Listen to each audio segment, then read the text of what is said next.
नमस्कार दोस्तों, आज आपको महाराष्ट्र के प्रसिद्ध हरिहर किले के इतिहास के बारे में विस्तार से बताएंगे। यह किला नासिक जिले में स्थित है और अपने ऐतिहासिक महत्व, भौगोलिक स्थिति और सैन्य क्षमता के कारण प्रसिद्ध है। तो चलिए शुरू करते हैं इस ऐतिहासिक यात्रा। महाराष्ट्र की धरती जहाँ वीरता, आस्था और इतिहास की कहानियां पर्वत और घाटियां में गूंजती है, सरहदी की श्रृंखलाओं में बसा एक ऐसा ही किला है हरिहर किला। एक रहस्यमय दुर्ग जिसे देखने के बाद हर कोई यही कहता है, क्या इंसान ने इसे बनाया।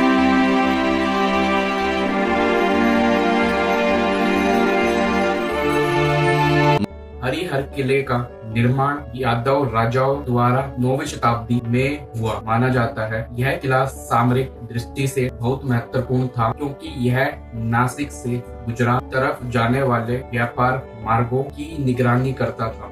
आइए इस अद्भुत धरोहर को जाने, महसूस करें और बताएं, ताकि आने वाली पीढ़ियां भी इसे देख सके। हरिहर किला इतिहास की वो कहानी जो आज भी पर्वतों में गूंजती है।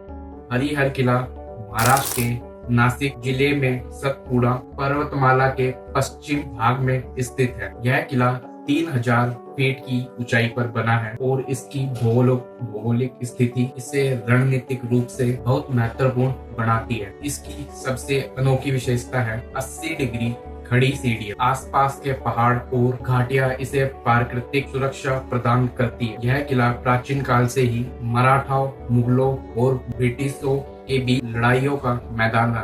प्राचीन काल में यह क्षेत्र मौर्य साम्राज्य के अधीन था। कहा जाता है कि इस क्षेत्र का उपयोग सुरक्षा के लिए किया जाता था।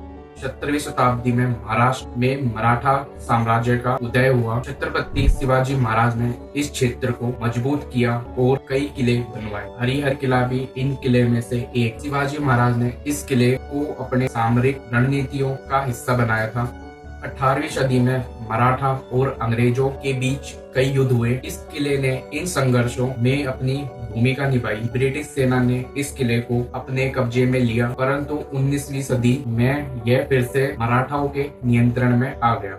इस किले का नाम हरिहर इसलिए पड़ा क्योंकि यहाँ भगवान विष्णु और भगवान शिव के साथ ही हनुमान जी की पूजा भी होती थी। यह स्थल धार्मिक और ऐतिहासिक दोनों दृष्टि से महत्वपूर्ण है। 14वीं शताब्दी में यह बहमनी सल्तनत के अधीन। 17वीं शताब्दी में यह किला मुगलों और मराठाओं के बीच संघर्ष का केंद्र बना।